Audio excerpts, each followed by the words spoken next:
Think Woody Allen's A Midnight in Paris. We'll be looking at authors like Gertrude Stein, James Joyce, Langston Hughes, Anglo-American authors who congregated in Paris in 1920s and in the 1930s, and the ways in which they interacted with artists like Pablo Picasso, Man Ray. It was like one of the best things I've ever done. It was a huge decision, but I'm super glad that I went. We'll be reading so many wonderful works of literature. Ernest Hemingway's A Movable Feast, for example. We'll also be looking at Anita Luce's Gentlemen Prefer Blondes. A lot of people don't know that it was a book before it was made into a movie with Marilyn Monroe. And the book is really funny, an ironic take on why Anglo-Americans went to Paris. I've always dreamed of studying in France. Study abroad is probably the greatest experience I've had in my education, in my academic life, because of the personal growth I gained from it and also the academic growth. We'll be asking, why Paris? Why did these authors and artists congregate in Paris? What could they write and produce there that they couldn't produce at home? We'll be exploring the connections and friendships that were established between these authors and artists, the kinds of cafes where they congregated, the jazz clubs that they went to, the nightclubs, the parks, and so on. Field school is such a great medium for you to get to know Europe, because you're being led around Europe by a professional, your professor, and that's so different from just backpacking by yourself or in a regular tour group. You would never know Europe in the same depth as a field school.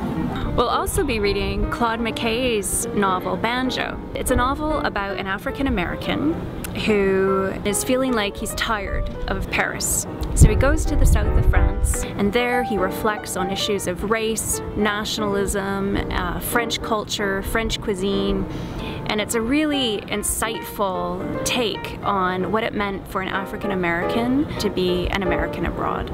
You're not just a tourist, you're actually living and studying and interacting with everybody, and you're like a real local. We will be there. We'll be able to map their routes. We'll be able to retrace the footsteps of the authors, of the characters that they've imagined. And we'll be able to study the ways in which they, through narrative, inscribe space. We'll be looking at the larger picture as well, so the larger political context of the interwar years. You have to be asking what these artists and authors were doing in France at these jazz clubs and at these nightclubs. Were they totally disengaged from the political upheavals of the day, or whether they were engaging with these political upheavals in other ways? The most nerve-wracking moment was the moment when I knocked on the door of the field school director, telling her that I'm interested and asking her if I can join. But in the end, a sort of a blind courage propelled me to knock on her door, and I believe that could be one of the best choices I have ever made in my life. And remember, this is just one of the 3 field schools that the English department offers. So there's a France field school that's running in 2015, there's an Italy field school that's running in 2016, and then there's a London field school in 2017. Really, you never regret the experience. Please don't shy away from it. Don't put all the questions aside and just go sign up.